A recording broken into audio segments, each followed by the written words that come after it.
हाय, मैं हूं जस्मीन पटेल और आप देख रहे हैं जस्ट टेक स्टोरीज। आज हम सुनेंगे एक लव स्टोरी। बात है 1947 की। दो छोटे से बच्चे एक दूसरे के पड़ोसी होते हैं।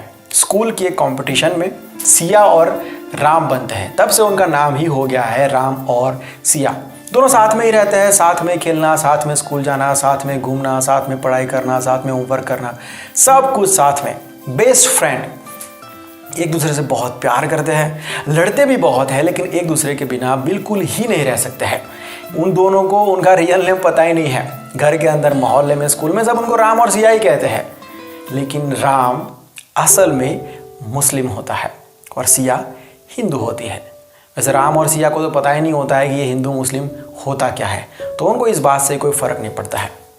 एक दिन राम के पिताजी भागते हुए, घबराए हुए सिया के घर पर आते हैं और सिया के पेरेंट्स से कहते हैं कि भाई साहब, बहन जी, आप राम को कुछ दिन के लिए अपने घर पर रखो और कोई भी आए तो उनको बताना मत कि राम हमारा बेटा है।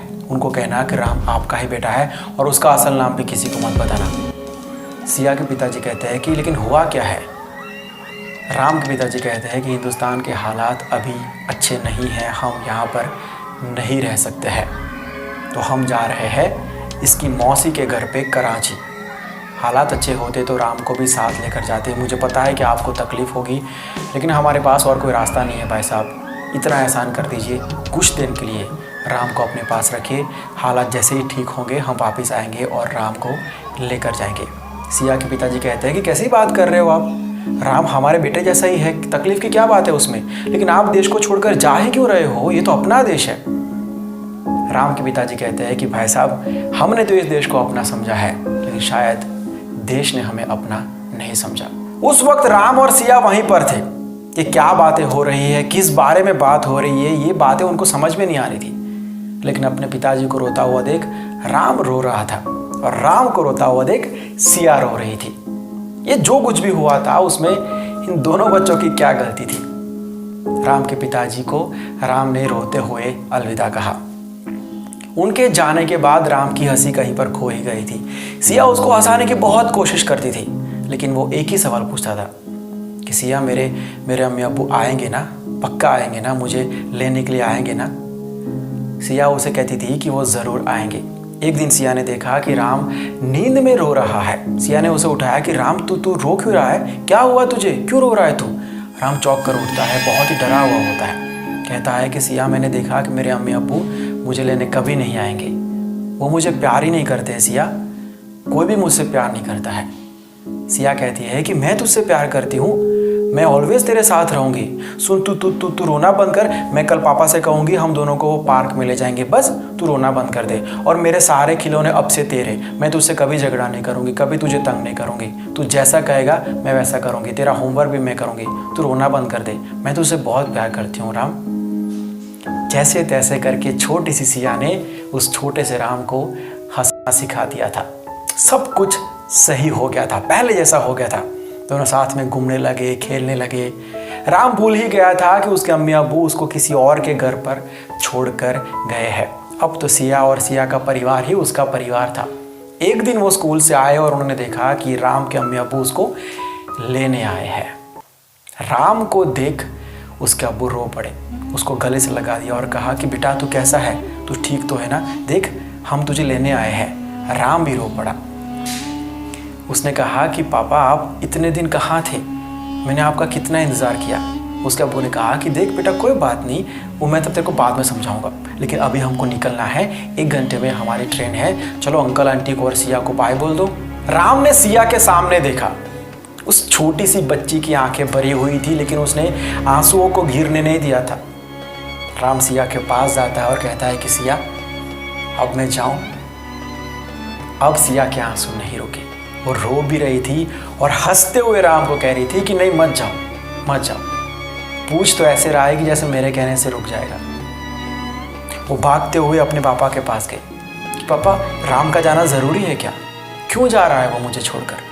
उसके पापा ने कहा कि बेटा, जैसे तुमको तुम्हारे माता पिता के साथ रहना अच्छा लगता है, उसको भी तो याद आती होगी ना उसके माँ बाप की, तो उसका जाना ज़रूरी है, उसे मत रोको।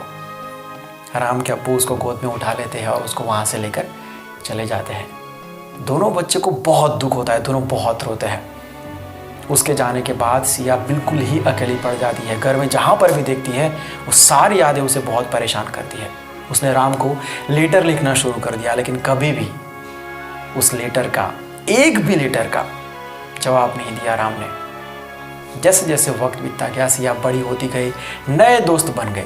सिया अब बड़ी हो चुकी थी। सिया ग्रेजुएशन के लिए चले जाती है कनाडा। कनाडा में लोग उसे सिया नहीं कहते हैं, उसके रियल नेम से बुलाते हैं। रियल नेम यानी कि सयानी। सयानी कनाडा में मिलती है रॉकी से।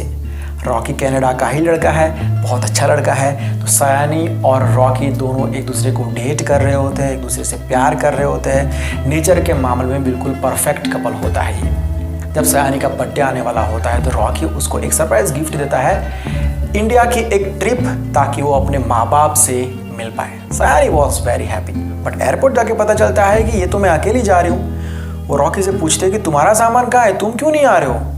रॉकी ने कहा कि मैंने तो कहा नहीं कि मैं आऊँगा, ये तुम्हारी ट्रिप है। सयानी को दुख होता है, लेकिन कहती है कि तुम आते तो अच्छा रहता है रॉकी। रॉकी कहता है कि मैं और इंडिया, आर यू मैड, मतलब कुछ भी। सयानी कुछ नहीं कहती, लेकिन उसको ये समझ में आ जाता है उस दिन कि रॉकी कभी भी उसके देश को या तो फिर उसके कल्चर को नहीं अपनाएगा। रॉकी कहता है कि मेरा एक दोस्त आज ही इंडिया जाने वाला है, तो तुमको कंपनी रहेगी, डोंट वरी। उसका दोस्त को फ़ोन करता है कि कहाँ है भाई तू। उसका दोस्त कहता है तेरे जस्ट पीछे हूँ यार। उसके दोस्त का नाम शोएब। शोएब और सयानी एक दूसरे को जब देखते हैं पहली बार तो देखते रह जाते हैं। सयानी कहते हैं कि हम लोग पहले कभी मिले हुए हैं क्या, मतलब मुझे ऐसा लगता है कि हम लोग पहले कभी मिले हुए हैं। शोएब कहता है कि मुझे भी ऐसा ही लग रहा है, लेकिन याद नहीं आ रहा, आई डोंट थिंक हम लोग यहाँ पर तो कभी नहीं मिले। रॉकी कहता है कि कन्फ्यूज़न क्रिएट मत करो, मैं क्लियर कर देता हूँ। शोएब ये मेरी गर्लफ्रेंड है और सयानी ये मेरा दोस्त है। तो तुम दोनों ने एक दूसरे को मेरे साथ ही कहीं ना कहीं पर देखा होगा। अब ये फोकट की बातें बंद करो और जल्दी से जाओ, नहीं तो फ्लाइट मिस हो जाएगी। सयानी और शोएब दोनों फ्लाइट में बैठ जाते हैं। बातें आगे बढ़ती है। सयानी कहती है कि तो तुम इंडिया से हो। शोएब कहता है कि नहीं नहीं, मैं इंडिया से नहीं हूँ, पाकिस्तान से हूँ। सयानी कहती है कि sorry to ask, but India क्यों जा रहे हो। शोएब कहता है कि बस किसी से मिलना है, बहुत साल हो गए हैं, पता नहीं उनको मैं याद भी हूँ कि नहीं, बट मिलने जा रहा हूँ। सयानी कहती है कि अच्छा तुम्हारे रिश्तेदार वगैरह होंगे वहाँ पर। शोएब कहता है कि नहीं, रिश्तेदार तो नहीं है, बट रिश्ते ज़रूर है। शोएब कहता है कि तुम क्यों जा रहे हो। सयानी कहती है कि बस मेरा बर्थडे आ रहा है कुछ दिनों में, तो माँ बाप से मिलने जा रही हूँ। रॉकी ने मुझे गिफ्ट दिया है, रॉकी ने मुझे बहुत प्यार करता है। शोएब कहता है कि एडवांस में हैप्पी बर्थडे। शोएब पूछता है कि घर से खत वगैरह आता होगा नहीं। सयानी कहती है कि हाँ आता है, लेकिन मैं कभी रिप्लाई नहीं करती हूँ, किसी को मैं खत भी नहीं लिखती हूँ। वो क्या है कि मुझे यकीन नहीं है, ये खत लेटर्स ये सब चीज़ों पर मुझे कोई भरोसा नहीं है, मुझे अच्छा नहीं लगता ये सब। क्योंकि जब आप खत लिखते हो किसी को और सामने वाला जवाब नहीं देता है तो बहुत दुख होता है। शोएब कहता है कि लेकिन हो सकता है कि सामने वाले की कोई मजबूरी हो या कुछ भी रीज़न हो सकता है। सयानी कहती है लेकिन तुम्हारे खत के इंतज़ार में लिखने वाला खाना पीना ही छोड़ दे, ये सही है क्या। एक रिप्लाई तो कर सकता है ना, क्यों। सॉरी, वो शोएब कहता है कि इट्स ओके, लगता है तुम किसी से बहुत ज़्यादा नाराज़ हो। सयानी कहती है कि शायद। शोएब कहता है कि शायद। इंडिया आते ही दोनों एक दूसरे को बाय बोल के अपने अपने रास्ते चले जाते हैं। बर्थडे के दिन सयानी के घर पे बहुत बड़ा सेलिब्रेशन होता है, बहुत सारे गेस्ट आए हुए होते हैं, केक वगैरह होता है। तो सयानी जैसे केक कट करने जा रही होती है, पीछे से आवाज़ आती है कि हैप्पी बर्थडे सिया। सयानी पीछे मुड़ती है तो शोएब हाथ में फूल और गिफ्ट का एक बॉक्स लेकर खड़ा है। सयानी को देखकर शोएब के मन में बहुत सारे सवाल, बहुत सारी उलझने। उसे समझ में आ जाता है कहीं ना कहीं पर कि ये सयानी ही सिया है। उसकी आंखें भर आती है और सयानी उसके सामने आगे बढ़ती है। शोएब को लगता है कि शायद इसको भी समझ में आ गया होगा कि मैं राम हूँ। तो जैसे ही वो आगे आ जाती है, उसके नज़दीक आती है, वो कहने जाता है कि सिया। वो ऐसे में सिया कहती है कि शोएब तुम यहाँ पर क्या कर रहे हो, और तुमको एड्रेस किसने दिया मेरे घर का। राम के पास कोई जवाब नहीं होता है।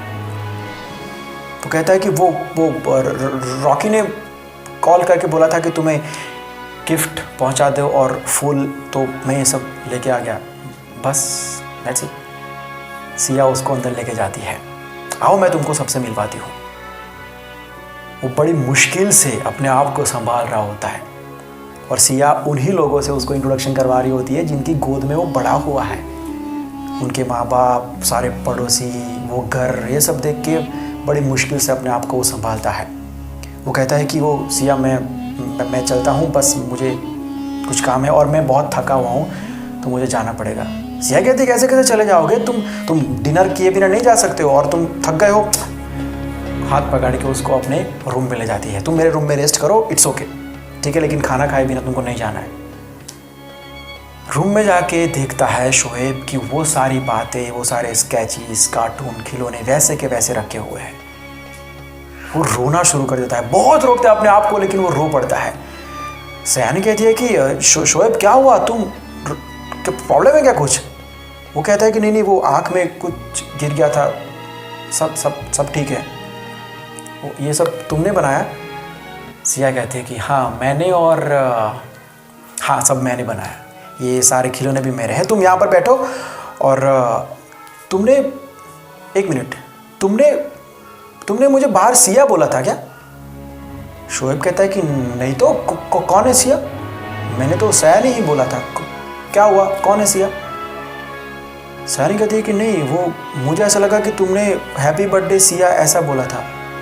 नहीं, तुमने सिया ही बोला था।